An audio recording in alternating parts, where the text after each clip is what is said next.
Hola, buenas tardes, ¿cómo están? Bienvenidos otra vez a nuestro estudio de la palabra de Dios. Gracias por estar con nosotros, espero que todo esté bien y todos estén bien. Y si no, pues orar unos por otros para que estemos todos eh, con buena salud, con buen ánimo respecto a nuestro estudio de la palabra de Dios. Como siempre, vamos a comenzar leyendo o resolviendo más bien el cuestionario o quiz 437. Este cuestionario es acerca del Evangelio de Marcos. Vamos a comenzar con la pregunta número 1. Dice así: de acuerdo con Marcos, Jesús comenzó a ser conocido porque curaba paralíticos a distancia, echaba fuera espíritus inmundos, calmaba las tormentas o reclutaba discípulos. Bueno, el Señor Jesucristo comenzó a ser conocido por las personas no tanto por lo que predicaba, sino por lo que hacía. En este caso, en Marcos 1, 21 al 27 nos dice que comenzó a tomar, bueno, la gente comenzó a reconocerlo o comenzó a considerarlo, o su fama comenzó a crecer porque echaba fuera espíritus inmundos. Número B, el inciso B es la respuesta. 2. Cuando los fariseos cuestionaron a Jesús porque sus discípulos arrancaban trigo en el sábado, les dijo a los fariseos, ¿qué les dijo? Les dijo, el sábado fue hecho para el hombre y no el hombre para el día de reposo. O B, el hombre fue hecho para el sábado y no el sábado para el hombre. C, el sábado fue hecho para el hombre y no para Dios. Y D, el sábado fue hecho para Dios y no para el hombre. La respuesta está en Marcos 2, 23 al 28. El Señor le dijo a los fariseos, el sábado fue hecho para el hombre y no el hombre para el día de reposo. 3. En Marcos, Jesús le mandó al mar que se calmara. A, mientras caminaba hacia el barco desde la orilla. B, inmediatamente después de que se subió al barco. C, mientras Pedro intentaba caminar sobre el agua. O D, sin haber dejado el barco. En Marcos entonces Jesús manda calmar el mar, manda que el mar se calmara sin haber dejado el barco, dice Mateo 4, 35 al 41. D es la respuesta. 4. Legión me llamo porque somos muchos. ¿A qué se refería esto? ¿A los discípulos o a los espíritus inmundos que poseían a un hombre, o a los leprosos, o a la multitud que escuchaba desde la orilla del mar? La respuesta es B, en Marcos 5, 9 al 15, los espíritus inmundos que poseían a un hombre. Legión me llamo. 5. Otros que no eran discípulos de Jesús echaban fuera demonios. ¿Y Jesús qué hizo? ¿Lo aprobó? ¿Lo desaprobó? ¿Investigó más? ¿O no hizo comentarios? La respuesta es A, lo aprobó en Marcos 9, 38 al 41. No se enojó por eso y dijo, pues que lo hagan también si están con nosotros. 6. La parábola de los labradores malvados difiere de la de Mateo, en que Marcos dice que, fíjense bien, la parábola de los labradores malvados difiere de la de Mateo, en que Marcos dice que no mataron al hijo del dueño. El dueño matará a los labradores. C. Los labradores mataron al hijo del dueño por una razón diferente. D. Ninguno de los labradores es matado. La respuesta no estaba fácil, es B. El dueño matará a los labradores, que le paguen su fruto a su tiempo. Está en Marcos 12:9 y en Mateo 21:40 para que ustedes lo comparen. 7. ¿Cuál es la diferencia entre Marcos y Mateo sobre el primero y más grande mandamiento? ¿Qué falta en Mateo respecto a Marcos? A. Con toda su mente.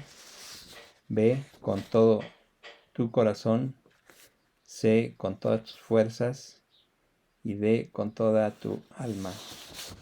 La diferencia entre Marcos y Mateo es que a Mateo le falta con todas tus fuerzas. Marcos 12:28 y Mateo 22:37. Hay que comparar nada más. 8. ¿Por qué un escriba que habló con Jesús no estaba lejos del reino de Dios? El escriba habló con Jesús y Jesús le dijo, no estás lejos del reino de Dios. Porque le dijo que le dijo el escriba al Señor que amar a Dios era más que todos los holocaustos y sacrificios. B. Algo natural en el hombre. C. Alentar a otros. D. Sobrehumano. La respuesta está en Marcos 12:33. Más que todos los holocaustos y sacrificios, es mejor amar a Dios que todos los holocaustos y sacrificios. 9. Jesús dijo de la ofrenda de la viuda pobre. Acuérdense, la viuda pobre dio todo lo que tenía. Jesús dijo de la ofrenda de la viuda pobre que esa ofrenda era A. Menos que las otras. B. Igual que las otras. C. Mayor que las otras. D. No tenía comparación. Bueno, la respuesta es C. Marcos 12:41 al 44. Dijo de la ofrenda de la viuda pobre que era mayor que las otras. 10. En Marcos, Jesús, respecto a los tiempos por venir, no dijo. En Marcos, Jesús, respecto a los tiempos por venir, no dijo. Y el hermano entregará a la muerte al hermano, y el padre entregará al hijo, y se levantarán los hijos contra los padres, y el esposo entregará a la esposa. Lo que no dijo Jesús respecto a los tiempos por venir en ese pasaje de Marcos es, y el esposo entregará a la esposa. Todo lo demás sí lo dijo. Bueno, este fue un quiz bastante complicado, pero bonito y que necesitaba de estar pues escudriñando las escrituras. Bueno, pues vamos a comenzar con nuestro estudio del libro de los Hechos el día de hoy. Para eso comenzamos orando. Padre nuestro, muchas gracias por la oportunidad que nos das de escuchar tu palabra. Gracias por la oportunidad de leerla, de tenerla en nuestra mente y corazón.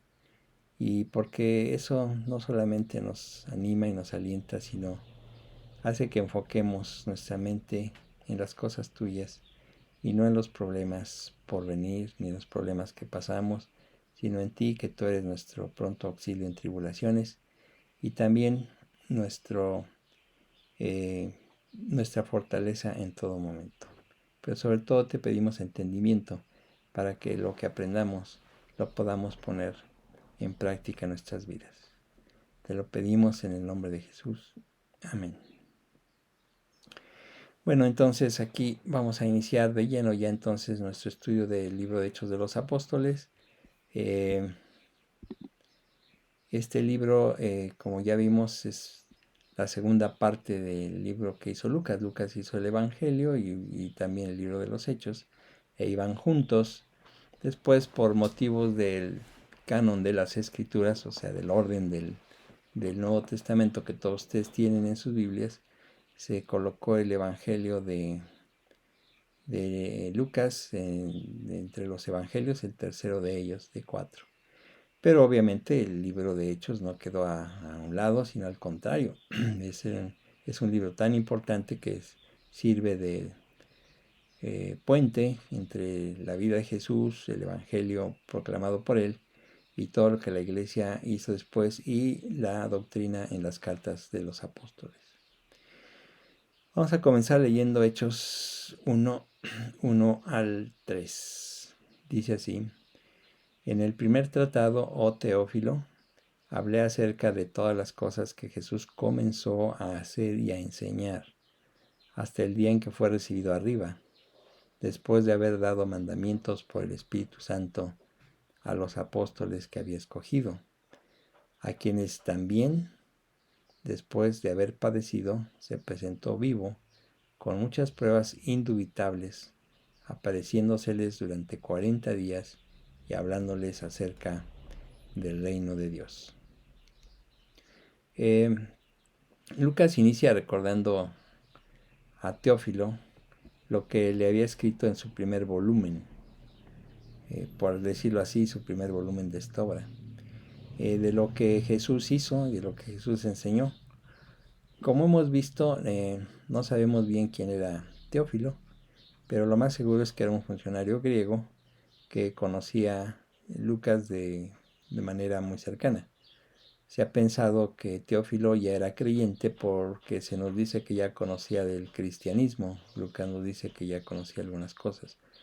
Pero lo más seguro es que estaba averiguando de qué se trataba todo este importante movimiento que se estaba llevando a cabo y Lucas conocía de eso. Probablemente Lucas le envía su obra para que sepa muy bien lo que está sucediendo. De cualquier manera, haya sido lo que haya sido Teófilo, pues fue muy, muy privilegiado porque tuvo en sus manos el primer escrito de Lucas y Hechos. Dice en el versículo, los versículos que acabamos de leer, las cosas que Jesús comenzó a hacer y a enseñar hasta el día en que fue recibido arriba. Esto resume el alcance del Evangelio de Lucas, o sea, la comisión de los apóstoles. Es en realidad lo que vemos aquí. Este libro de Hechos sería un registro de lo que Jesús continuó haciendo y enseñando después de su ascensión, cuando ya no estaba aquí, pero lo hizo por medio de su Espíritu.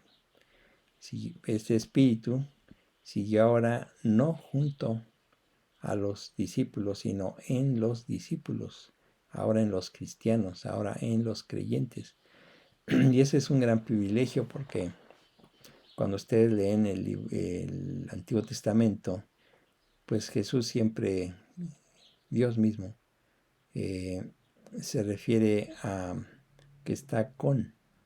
El Señor está con o estuvo con Abraham, estuvo con Moisés, estuvo con Josué, estuvo con David, con todos estos grandes hombres y santos estuvo Dios con ellos. Pero ahora, por medio de su Espíritu, Dios ya no está con nosotros, sino en nosotros. Y ese es verdaderamente un privilegio que no tuvieron aquellos. Así es de que ustedes deben de valorar el Espíritu del Señor. Está en ustedes, no está con, sino en. Se los está guiando constantemente en todo momento, como vamos a ver más adelante, confortando, animando en este mundo. Es un privilegio muy grande que ahora el Señor nos dejó. Fue a través del Espíritu Santo que Jesús les dio a los apóstoles su comisión cuando Él se fue. Los apóstoles eran 12, menos Judas Iscariote, que fue sustituido por Matías, de lo cual se nos habla más adelante. Ellos fueron los primeros anunciadores de las buenas nuevas que Jesús había traído. Y este es el tema principal del libro de Hechos, la extensión de las buenas nuevas por medio del poder del Espíritu Santo. Es lo que permea todo este segundo volumen de Lucas. Dice Hechos 10:38, cómo Dios ungió con el Espíritu Santo y con poder a Jesús de Nazaret. Y éste anduvo haciendo bienes y sanando a los oprimidos por el diablo, porque Dios estaba con él. Fíjense, eso es verdaderamente tremendo. Dios ungió con el Espíritu Santo y con poder a Jesús de Nazaret. Y en Romanos 1:4 dice que fue declarado Hijo de Dios con poder según el Espíritu de Santidad por la resurrección de entre los muertos.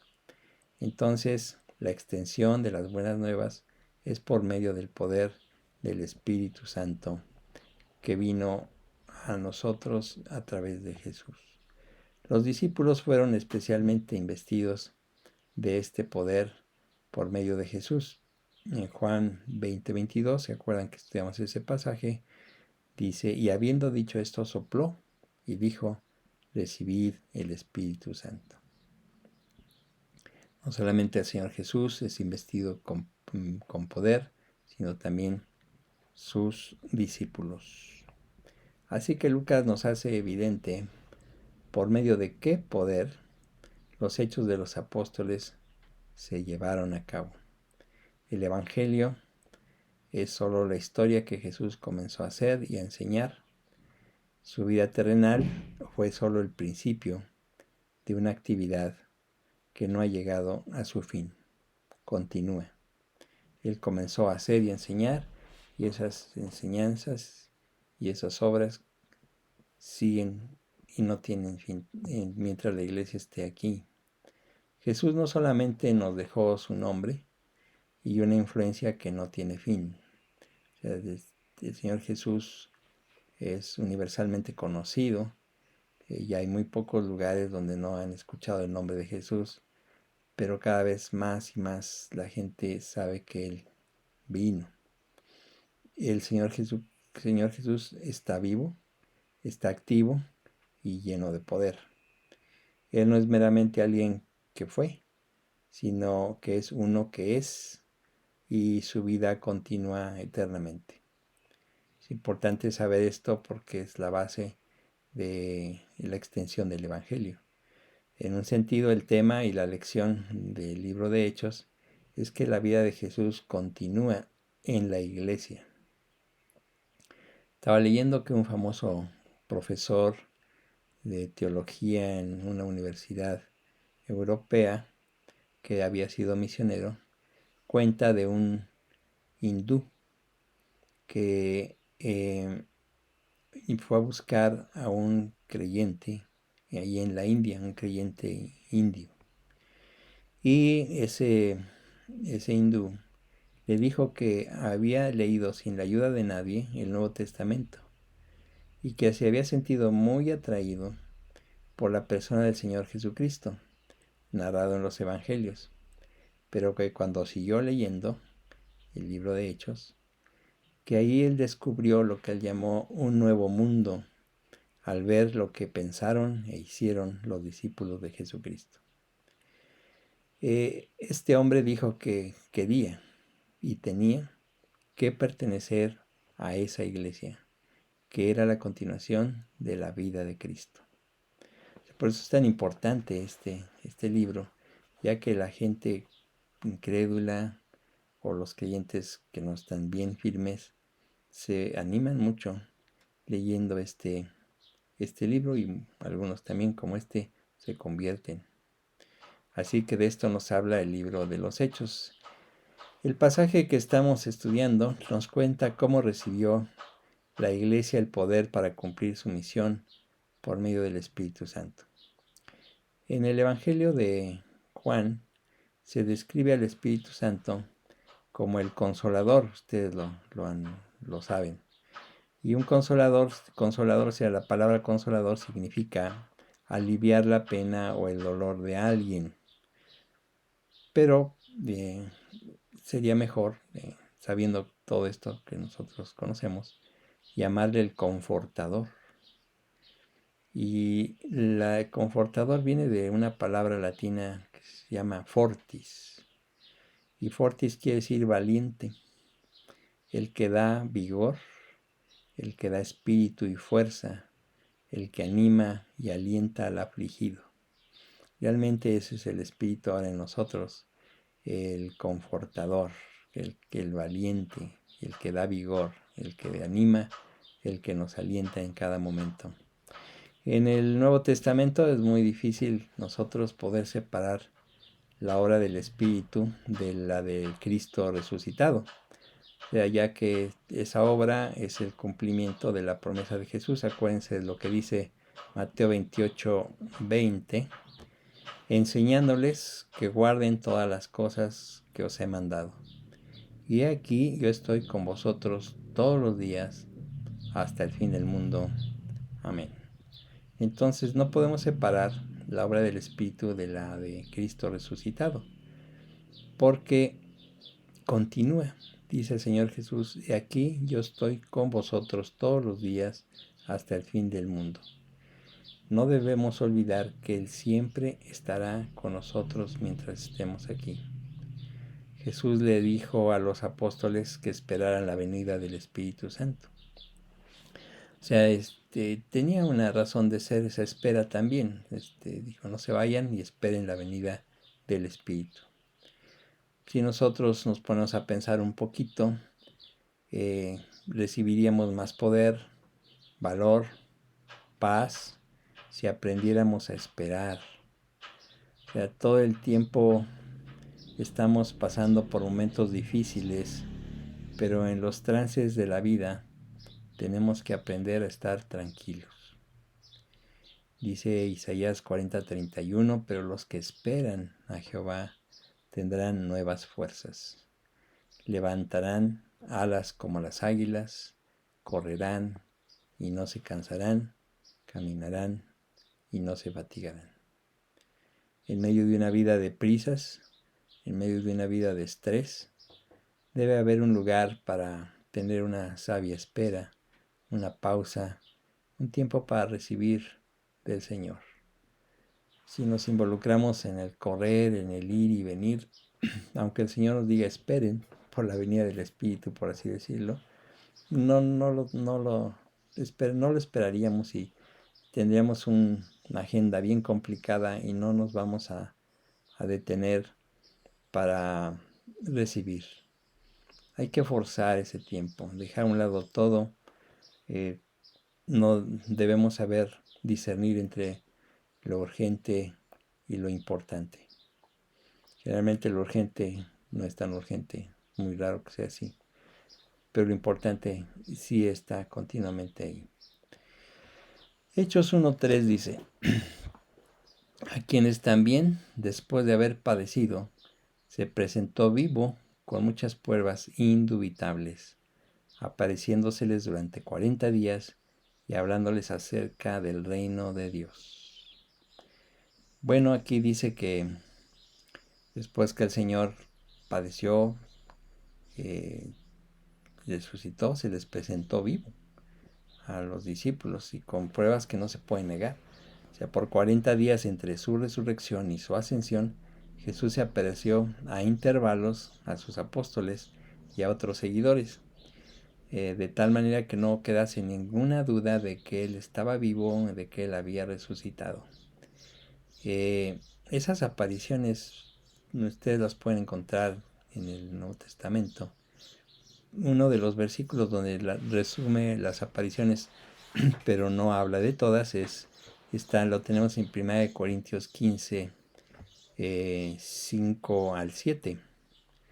Dice así, y que apareció a Cefas, después a los 12, después apareció a más de 500 hermanos a la vez, de los cuales muchos viven aún y otros ya duermen.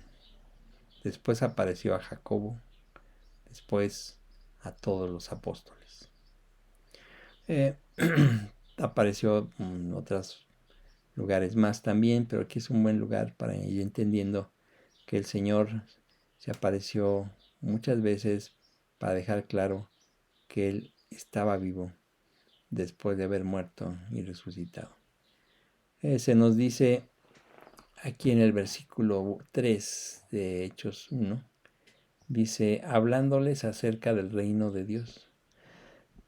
Muchos han especulado acerca de qué es lo que enseñó Jesús en esos 40 días a sus seguidores, apóstoles, discípulos, a todos los que estaban ahí. ¿Qué enseñaba? O sea, 40 días es mes y medio, es bastante. Y dice que les hablaba del reino. Se han especulado de muchas otras cosas que según esto enseñaba, pero aquí nos dice claramente, hablándoles acerca del reino de Dios. Realmente el reino de Dios fue el centro de su enseñanza. O sea, el reinado de Dios, que es universal y se manifiesta en nosotros, en hombres y mujeres, cuando hacemos su voluntad. Ese reinado se manifestó especialmente a la nación de Israel. Cuando estudiamos acerca del reino de Dios, vemos que se le confirió todo lo que es las bases del reino al pueblo, a la nación de Israel. Como dice en el Salmo 147, no ha hecho así con ninguna de las otras naciones. Qué privilegio tuvieron ellos. El Señor les dejó todo a ellos para que ellos pudieran predicar el reino de Dios a todo el mundo.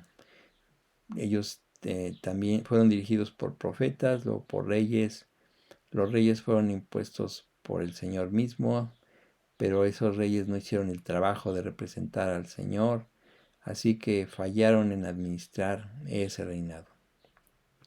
Al fallar en administrar ese reinado, se tenía que seguir predicando. Tenía que ser entonces revelado posteriormente, ya no ahí con ellos, sino tenía que revelarse en toda su fuerza más tarde. Vamos a leer Daniel 7, 13 al 14, dice: Miraba yo en la visión de la noche, y aquí con las nubes del cielo venía uno como un hijo de hombre, que vino hasta el anciano de días, y le hicieron acercarse delante de él. Y le fue dado dominio, gloria y reino, para que todos los pueblos, naciones y lenguas le sirvieran. Su dominio es dominio eterno, y nunca pasará, y su reino uno que no será destruido. Entonces, ese reinado que tenía que ser revelado por el pueblo de Israel no lo fue así, tendrá que ser revelado con toda su fuerza más tarde, como vemos aquí. Esta es la forma en que debemos entender la enseñanza del Nuevo Testamento respecto al reino de Dios. O sea, y se inició con Jesucristo y terminará hasta ahorita, como lo vamos a ver, en la presencia del Señor. Jesús inaugura el reino cuando inicia su ministerio público. Marcos 1, 14 al 15 dice: Después que Juan fue encarcelado, Jesús vino a Galilea predicando el evangelio del reino de Dios, diciendo: El tiempo se ha cumplido y el reino de Dios se ha acercado. Arrepentíos y creed en el evangelio.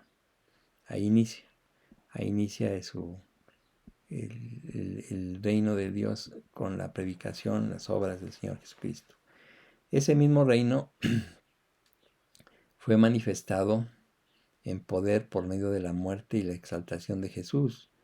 Lucas 3, 21 al 22 dice: Aconteció que cuando todo el pueblo se bautizaba, también Jesús fue bautizado, y orando el cielo se abrió, y descendió el Espíritu Santo sobre él en forma corporal como paloma. Y vino una voz del cielo que decía: Tú eres mi Hijo amado, en ti tengo complacencia. Ahí el reino se manifiesta en la exaltación de Jesucristo por medio de su Padre, reforzando y diciendo: el reino ya está aquí. Las cosas respecto al reino de Dios son el tema principal de las enseñanzas del libro de Hechos. Inicia, como vemos,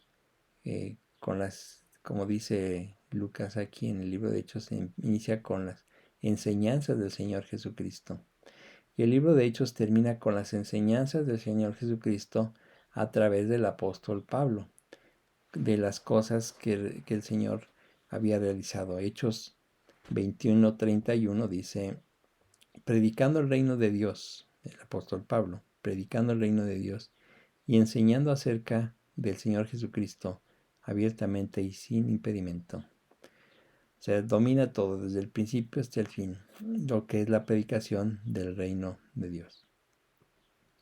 Cuando los apóstoles y demás seguidores de Cristo contaban o contaron la historia de Jesús, de esa forma proclamaban las buenas nuevas del reino de Dios. Las mismas nuevas que Jesús ya había anunciado antes, pero ahora había un cumplimiento muy efectivo debido a los eventos de su pasión y su triunfo. O sea, en realidad él predicó el reino de Dios, pero se vio ahora confirmado por lo que él había vivido, su muerte y su resurrección.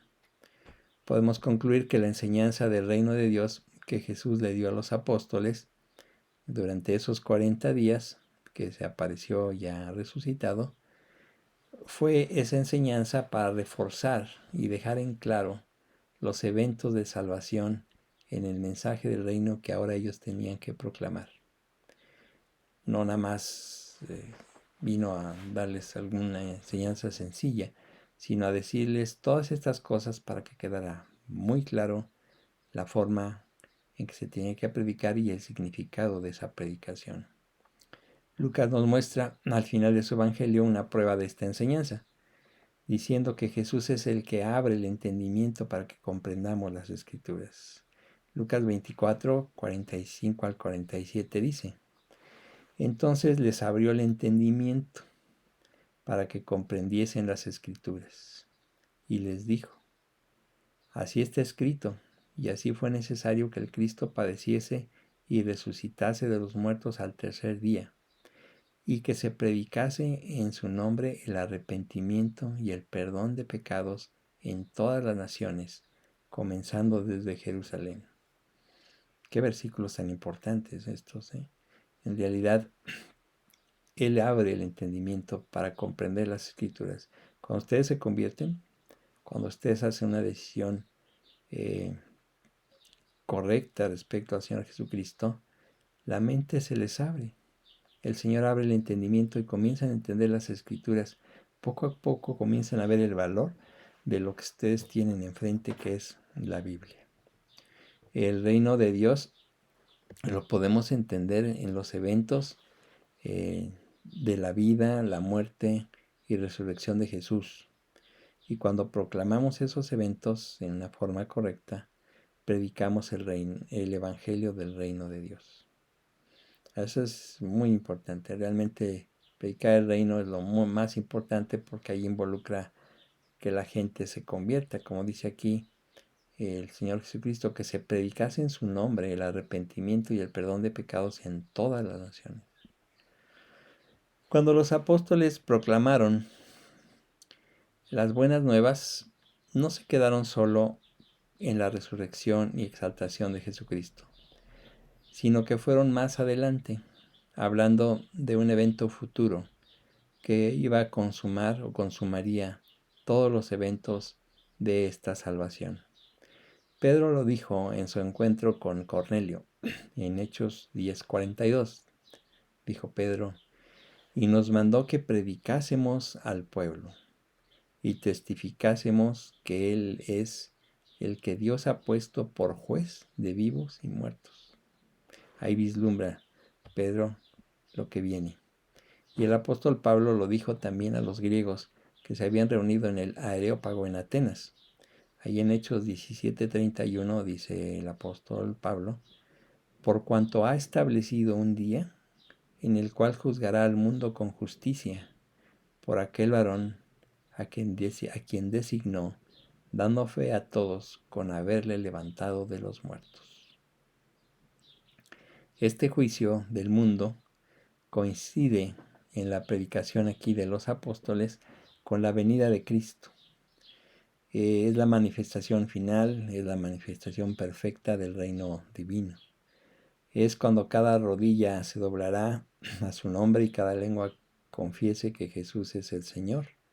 Y cuando la voluntad de Dios se ha hecho en la tierra así como en el cielo.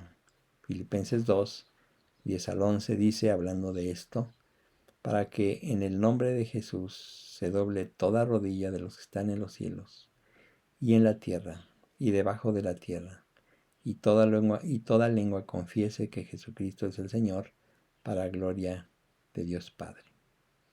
Y recuerden Mateo 6:10, donde él dice: venga tu reino, hágase tu voluntad como en el cielo, así también en la tierra. Entonces, el reino comenzó a predicarse aquí desde la venida del Señor Jesucristo. Arrepentidos y convertidos porque el reino de los cielos se ha acercado. Y al final se consumará esto en su segunda venida, donde será completamente reemplazado lo primero para establecer esto completamente. Ese día será un día como lo que llamaban antes, después de la victoria de una batalla decisiva, un día de la victoria. Día de la victoria será ese para todos nosotros y principalmente el Señor Jesucristo, porque Él es el que triunfa en todo esto. Entre las dos venidas de esas eras, en la que estamos y en la que viene, se superponen en nosotros. Porque el pueblo de Dios, nosotros, vivimos en forma temporal en esta era. Pero espiritualmente pertenecemos al reino celestial y nos gozamos con anticipación de la vida de la era por venir. O sea, en realidad aquí se traslapan las dos y nosotros pues estamos aquí temporalmente, pero ya espiritualmente pertenecemos al reino celestial. Las palabras del apóstol Pedro y las palabras del apóstol Pablo son muy importantes. Dios ha puesto por juez a Jesucristo de vivos y muertos. Dios ha puesto por juez a Jesucristo de vivos y muertos. El apóstol Pablo dice que el Señor ha establecido un día en el cual juzgará al mundo con justicia por medio de Jesucristo.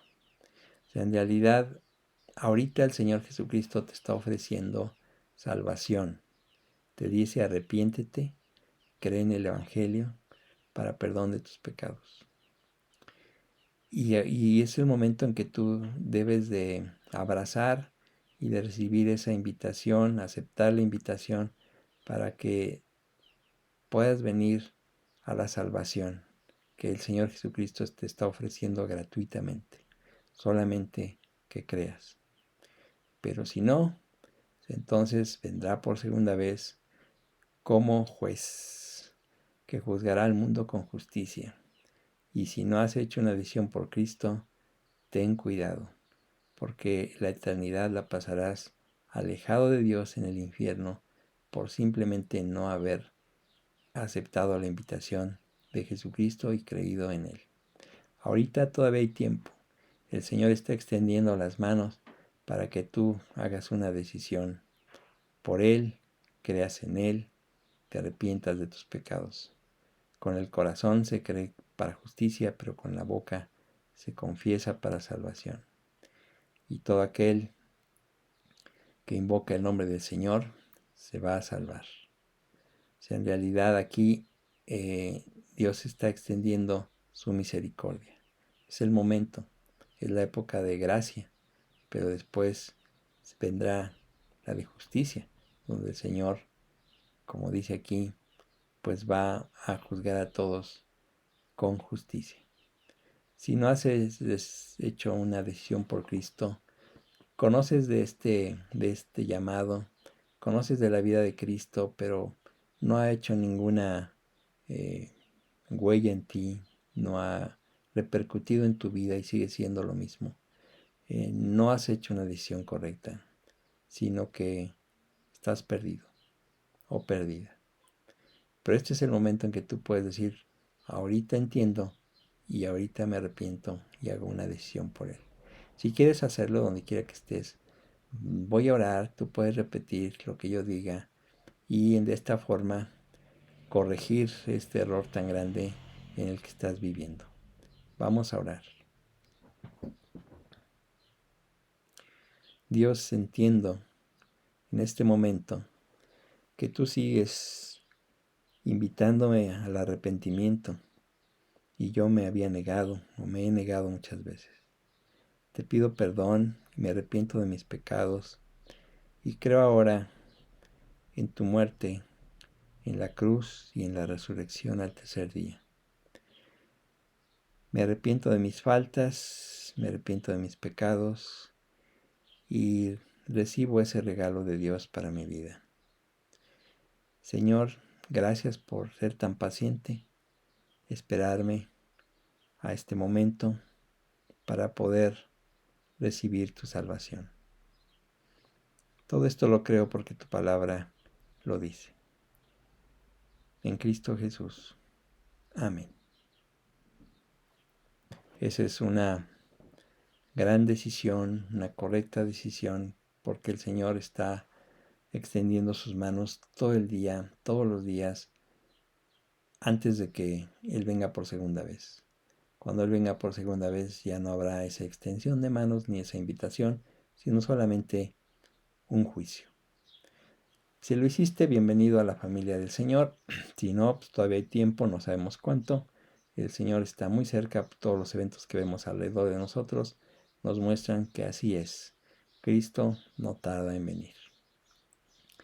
Bueno, que Dios los bendiga, que estén bien, cuídense, nos vemos la próxima semana, si Dios quiere, para continuar nuestro estudio en el libro de Hechos.